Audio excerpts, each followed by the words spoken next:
जय हिंद प्यारे साथियों, मैं Vivek Kumar crack express channel में आपका हार्दिक स्वागत करता हूं। उम्मीद है कि आप लोग स्वस्थ मस्त जबरदस्त होंगे।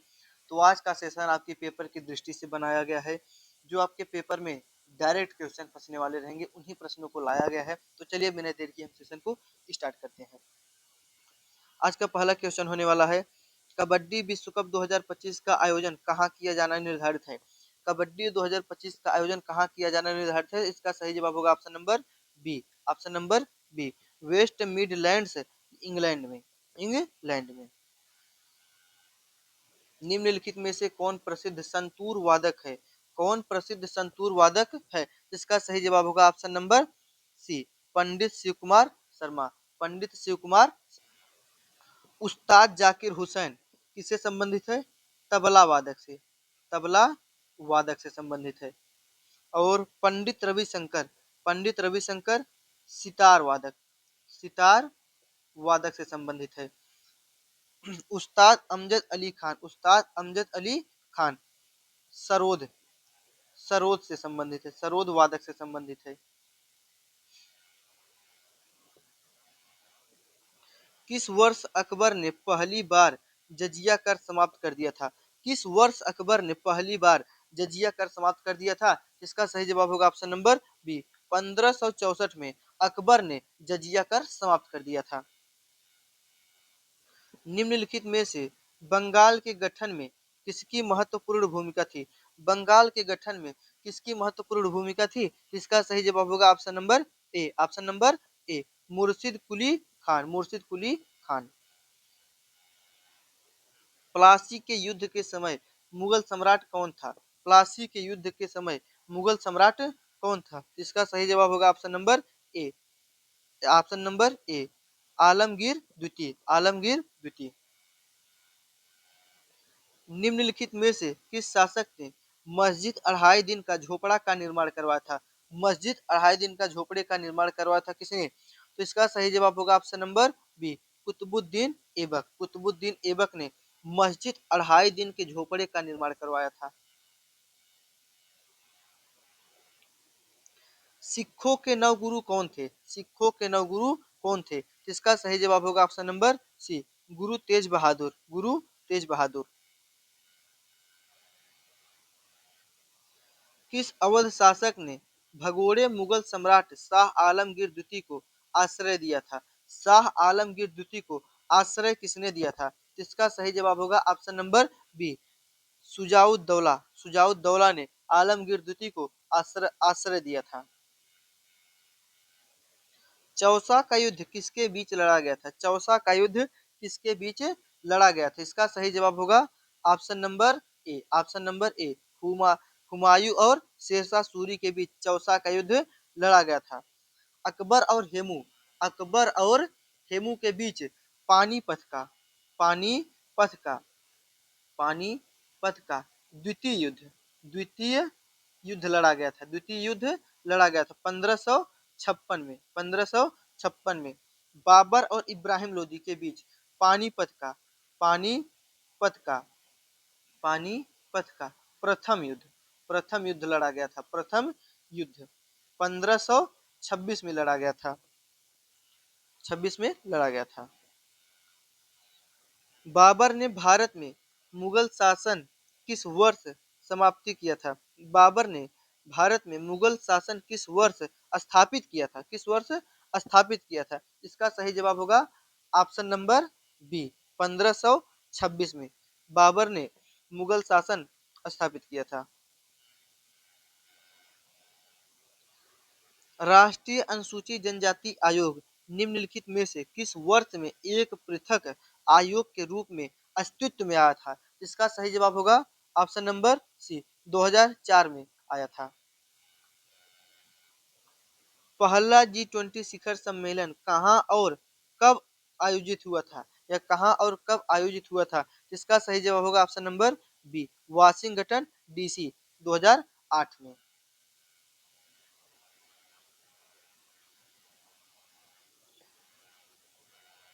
निम्नलिखित में से किस अधिनियम ने भारत में ब्रिटिश ईस्ट इंडिया कंपनी का शासन समाप्त कर दिया और भारत को इंग्लैंड के ताज के अधीन कर दिया। इसका सही जवाब होगा ऑप्शन नंबर बी, भारत सरकार अधिनियम 1858। भारत सरकार अधिनियम 1858। नीति आयोग द्वारा वुमेन ट्रांसफॉर्मिंग इंडिया अवार्ड किस वर्ष शुरू किए गए थे? किस वर्ष शुरू किए गए थे? इसका सही जवाब होगा option number B, option number B, 2016 में शुरू किए गए थे। जनगणना 2011 के अनुसार कौन सा प्रमुख भारतीय राज्य सबसे अधिक शहरीकृत है? सबसे अधिक शहरीकृत है। इसका सही जवाब होगा option number B, Tamil Nadu. Tamil Nadu है। फिर से वही प्रश्न रिपीट हो गया है। जनगणना 2011 के अनुसार भारत का कौन सा राज्य सबसे अधिक शहरीकृत है? इसका सही जवाब होगा ऑप्शन नंबर बी, तमिलनाडु ही। नाबार्ड NABARD 1982 में अस्तित्व में आया। इसकी स्थापना कितनी प्रारंभिक पूंजी के साथ की गई थी? नाबार्ड की स्थापना कितने प्रारंभिक पूंजी के साथ की गई थी? तो इसका सही जवाब होगा ऑप्शन नंबर बी, 100 करोड़ पूंजी के साथ की गई थी। किस टीम ने प्रथम अंतरराष्ट्रीय मास्टर्स लीग T20 का खिताब जीता? किसने जीता? इसका सही जवाब होगा ऑप्शन नंबर ए, इंडिया मास्टर्स ने। इंडिया मास्टर्स ने। निम्नलिखित में से कौन सी धातु कमरे के ताप पर तरल हो जाती है? कमरे के ताप पर कौन सी धातु तरल हो जाती है? तो इसका सही जवाब होगा ऑप्शन नंबर बी, पारा। सोडियम को चाकू से काटा जा सकता है। सोडियम को चाकू से काटा जा सकता है। चाकू से, सोडियम को चाकू से काटा जा सकता है। काटा जा सकता।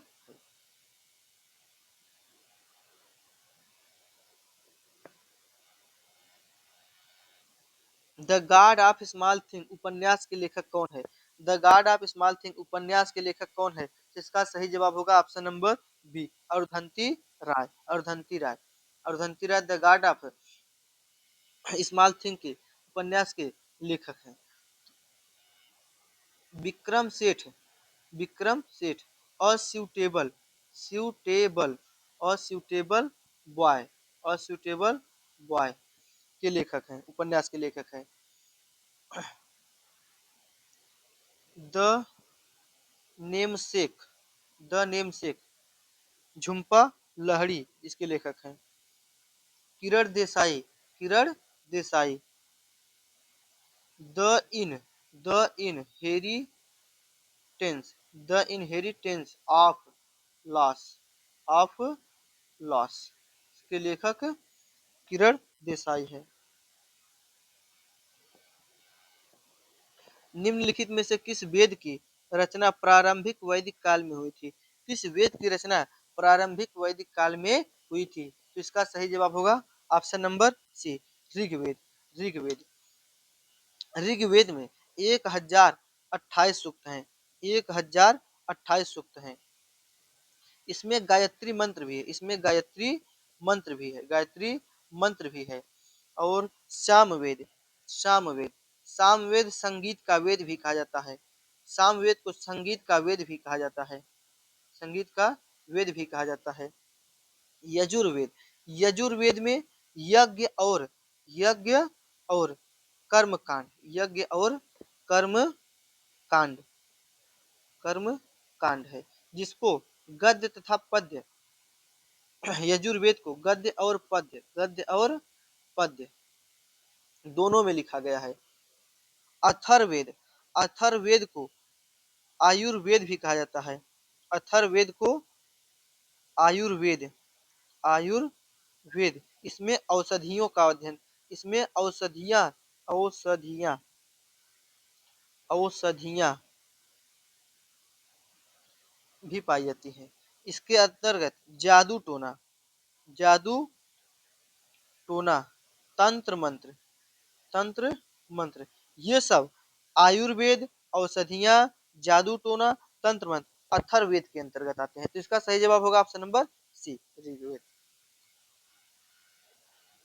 संविधान सभा ने भारत के लिए एक प्रारूप संविधान तैयार करने के लिए डॉक्टर BR अम्बेडकर की अध्यक्षता में प्रारूप समिति का गठन कब किया? इसका सही जवाब होगा ऑप्शन नंबर बी 29 अगस्त 1947 को। वर्ष 1975 में आपदा काल के समय भारत के राष्ट्रपति कौन थे? भारत के राष्ट्रपति कौन थे? इसका सही जवाब होगा option number B Fakhruddin Ali Ahmed. Fakhruddin Ali Ahmed. निम्नलिखित स्वतंत्रता सेनानियों में से किसने भारत छोड़ो आंदोलन के दौरान मुंबई के ग्वालियर टैंक मैदान में भारतीय ध्वज फहराया था? इसका सही जवाब होगा option number B Aruna Asaf Ali ने मुंबई ग्वालियर टैंक मैदान में भारत का ध्वज फहराया था। नोबल शांति पुरस्कार विजेता कौशल सत्यार्थी की हाल ही में लॉन्च हुई आत्मकथा का क्या नाम है? इनकी आत्मकथा का क्या नाम है? तो इसका सही जवाब होगा ऑप्शन नंबर बी दिया सलाई। दिया सलाई। मोहिनी अट्टम किस राज्य का पारंपरिक नृत्य शैली से जुड़ा है? किस राज्य के पारंपरिक नृत्य शैली से जुड़ा हुआ है? इसका सही जवाब होगा option number C. Option number C Mohiniyattam Kerala. Mohiniyattam Kerala. और यहाँ का एक शास्त्रीय नृत्य और है कथकली। शास्त्रीय नृत्य एक और है कथक कली। कथक कली। कथक उत्तर प्रदेश। कथक उत्तर प्रदेश का है। तमिलनाडु का है भरतनाट्यम। भरतनाट्यम तमिलनाडु का है। आंध्र प्रदेश का कुचिपुड़ी। कुचिपुड़ी। कुचिपुड़ी आंध्र प्रदेश का है। फिर से वही प्रश्न रिपीट हो गया है। मोहिनीअट्टम किस राज्य की पारंपरिक नृत्य शैली से जुड़ा हुआ है? यहाँ पे इसका एक ऑप्शन दिया गया है किस शैली से जुड़ा हुआ है? इसका सही जवाब होगा ऑप्शन नंबर, अगर पूछेगा कहाँ से जुड़ा है तो इसका ऑप्शन होगा बी। ऑप्शन नंबर बी होगा केरल से है। लेकिन अगर शैली पूछ ले तो यहाँ पे थोड़ा सा गलत हो गया है टाइपिंग में। तो इसका शैली होता है लास्य शैली। लास्य शैली। अगर शैली पूछता है तो इसका ऑप्शन होगा लास्य शैली। अगर पूछेगा कहाँ का है तो केरल का है। निम्नलिखित में से कौन सी नदी पश्चिम की ओर बहने वाली नदियों में सबसे लंबी नदी है? सबसे लंबी नदी पश्चिम की ओर कौन सी बहती है? तो इसका सही जवाब होगा ऑप्शन नंबर सी नर्मदा नदी। नर्मदा नदी। किस पिंड के द्रव्यमान के बारे में किसी पिंड के द्रव्यमान के बारे में निम्नलिखित में से कौन सा कथन सही है? तो ऑप्शन नंबर ए कह रहा है यह एक स्थान से दूसरे स्थान पर बदलता रहता है। नहीं, यह एक यह हर जगह स्थित रहता है। हाँ, इसका सही जवाब होगा ऑप्शन नंबर बी यह हर जगह स्थित रहता है। रणथंभौर राष्ट्रीय उद्यान किस राज्य में स्थित है? रणथंभौर राष्ट्रीय उद्यान किस राज्य में स्थित है? इसका सही जवाब होगा option number C Rajasthan. Rajasthan. Madhya Pradesh में कुछ राष्ट्रीय उद्यान देखेंगे हम लोग। जैसे मध्य प्रदेश में है कान्हा। कान्हा राष्ट्रीय उद्यान मध्य प्रदेश। बांधवगढ़। बांधवगढ़। बांधवगढ़ ये भी कहाँ है? मध्य प्रदेश में है। पन्ना। पन्ना भी कहाँ है? मध्य प्रदेश में है। सतपुड़ा। सतपुड़ा राष्ट्रीय उद्यान भी मध्य प्रदेश में है। माधव। माधव राष्ट्रीय उद्यान भी मध्य प्रदेश। मध्य प्रदेश में ये सभी राष्ट्रीय उद्यान मध्य प्रदेश में है। गुजरात।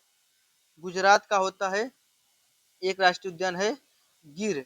गिर राष्ट्रीय उद्यान। गिर राष्ट्रीय उद्यान। उद्यान गुजरात का है। उत्तर प्रदेश का दुधवा। दुधवा। दुधवा राष्ट्रीय उद्यान उत्तर प्रदेश का है।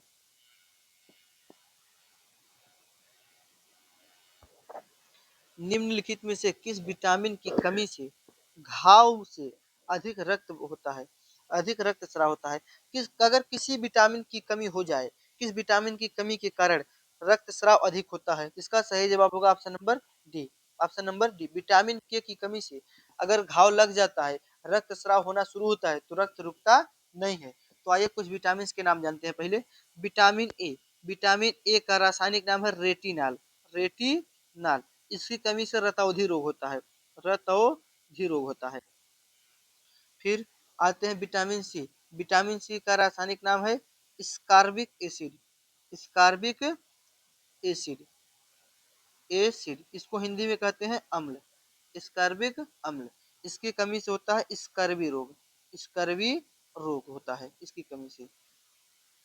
विटामिन डी, विटामिन डी का रासायनिक नाम है कैल्सीफेरॉल, कैल्सीफेरॉल, कैल्सीफेरॉल। इसकी कमी से होता है, इसकी कमी से कौन सा रोग होता है? रिकेट्स। कौन सा होता है? रिकेट्स, रिकेट्स विटामिन डी की कमी से होता है। विटामिन के का रासायनिक नाम है फिलोक्विनोन, फिलोक्विनोन, फिलोक्विनोन। और इसकी कमी से रक्तस्राव होता है। एक होता है vitamin, vitamin E, vitamin E का रासायनिक नाम है टोकोफेरॉल, टोकोफेरॉल। इसकी कमी से होता है, इसकी कमी से होता है प्रजनन क्षमता में कमी, प्रजनन क्षमता में कमी, विटामिन ई की कमी से होता है। अनुच्छेद 32 भारतीय संविधान के किस भाग से संबंधित है? अनुच्छेद 32 भारतीय संविधान के किस भाग से संबंधित है? इसका सही जवाब होगा ऑप्शन नंबर बी, भाग तीसरे से, भाग तीसरे से संबंधित है। निम्नलिखित में से कौन सी फसल खरीफ की फसल का उदाहरण है? खरीफ की फसल का उदाहरण है। तो खरीफ की फसल जुलाई अगस्त में बोई जाती है, इसलिए बरसात के समय, बरसात की बोई, बरसात के समय में बोई जाने वाली फसलों को खरीफ की फसल कहते हैं। तो इसका सही जवाब होगा ऑप्शन नंबर सी, चावल या धान की फसल खरीफ की फसल कहलाती है। निम्न में से क्या देखो, निम्न में से क्या ऊतक की मरम्मत में सहायता करता है और अंगों के आंतरिक भाग को भरता है? इनमें से कौन है जो ऊतकों की मरम्मत में सहायता करता है और अंगों के आंतरिक भाग को भरता है? इसका सही जवाब होगा ऑप्शन नंबर सी, एरियोलर ऊतक, एरियोलर ऊतक।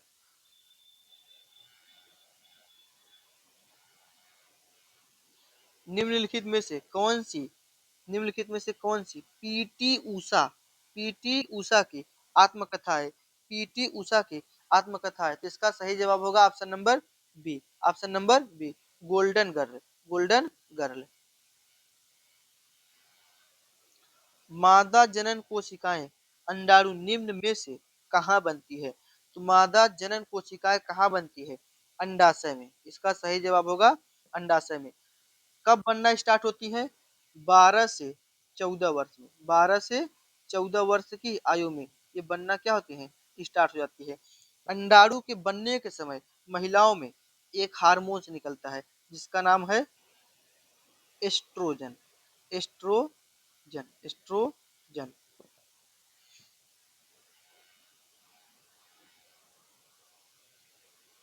जनगणना 2011 के अनुसार भारत में निम्न में से सबसे कम आबादी वाला राज्य कौन सा है? सबसे कम आबादी वाला राज्य कौन सा है? इसका सही जवाब होगा option number B, option number B, Sikkim है सबसे कम आबादी वाला राज्य। किस भारतीय जन आंदोलन की शुरुआत महात्मा गांधी की प्रसिद्ध दांडी यात्रा से शुरू हुई थी? प्रसिद्ध दांडी यात्रा से शुरू होने वाली आंदोलन कौन सी है? इसका सही जवाब होगा ऑप्शन नंबर बी, सविनय अवज्ञा आंदोलन, सविनय अवज्ञा आंदोलन। राजीव गांधी खेल रत्न पुरस्कार मेजर ध्यानचंद्र खेल रत्न पुरस्कार बदल के नाम हो गया इसका, कि सबसे कम उम्र के प्राप्तकर्ता कौन है? सबसे कम उम्र के प्राप्तकर्ता कौन है? इसका सही जवाब होगा option number A, option number A, Abhinav Bindra है। निम्नलिखित में से किसे भारत के डायमंड सिटी के रूप में जाना जाता है? भारत के डायमंड सिटी के रूप में किसे जाना जाता है? इसका सही जवाब होगा ऑप्शन नंबर बी, सूरत को भारत के डायमंड सिटी के रूप में जाना जाता है। यहाँ पे का नहीं, भारत का, भारत का सबसे पूर्वी बिंदु कौन सा है? भारत का सबसे पूर्वी बिंदु कौन सा है? इसका सही जवाब होगा ऑप्शन नंबर बी, किबी थू, किबी थू। इंदिरा कौन, इंदिरा काल उत्तरतम, उत्तर, उत्तर की तरफ है, उत्तरम। और गुहार मोती, गुहार मोती पश्चिमी है, गुहार मोती पश्चिमी बिंदु है, पश्चिमी, पश्चिमी, पश्चिमी। इंदिरा पॉइंट दक्षिणतम बिंदु है, दक्षिणतम बिंदु है, दक्षिण दक्षिणतम बिंदु है।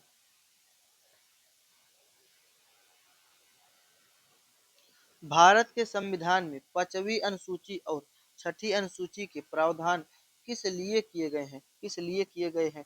इसका सही जवाब होगा option number C. Option number C, अनुसूचित जनजाति एसटी के हितों के रक्षा के लिए। ऑप्शन नंबर सी सही जवाब होगा इसका।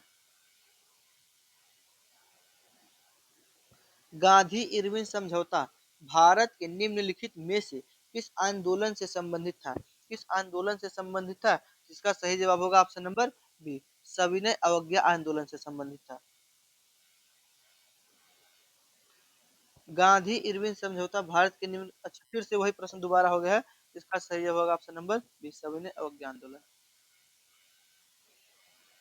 जय शाह की जगह भारतीय क्रिकेट कंट्रोल बोर्ड बीसीसीआई के नए सचिव के रूप में किसे नियुक्त किया गया है? किसे नियुक्त किया है? जय शाह की जगह पे किसे नियुक्त किया गया है?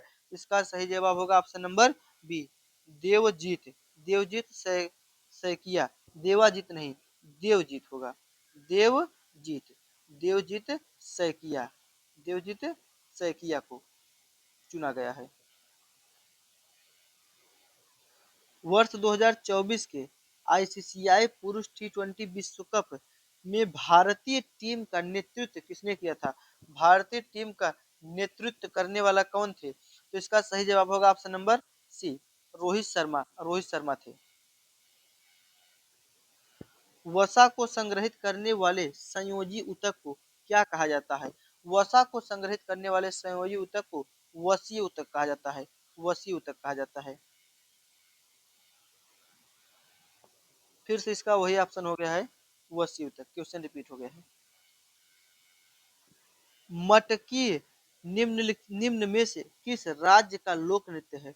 मटकी निम्न में से किस राज्य का लोक नृत्य है? इसका सही जवाब होगा option number option number B. Option number B, म से मटकी, म से मटकी और म से मध्य प्रदेश। ग्रामीण भारत महोत्सव 2025 का विषय क्या है? ग्रामीण भारत महोत्सव 2025 का विषय क्या है? इसका सही जवाब होगा ऑप्शन नंबर ए, विकसित भारत 2047 के लिए एक लचीले ग्रामीण भारत का निर्माण। उम्मीद करता हूँ कि साथियों आपको क्लास अच्छी लगी हो। क्लास अच्छी लगी हो तो क्लास को अपने दोस्तों तक शेयर अवश्य करिए, वीडियो को लाइक करिए, चैनल को सब्सक्राइब करिए। धन्यवाद। आज का सेशन यहीं पे समाप्त होता है।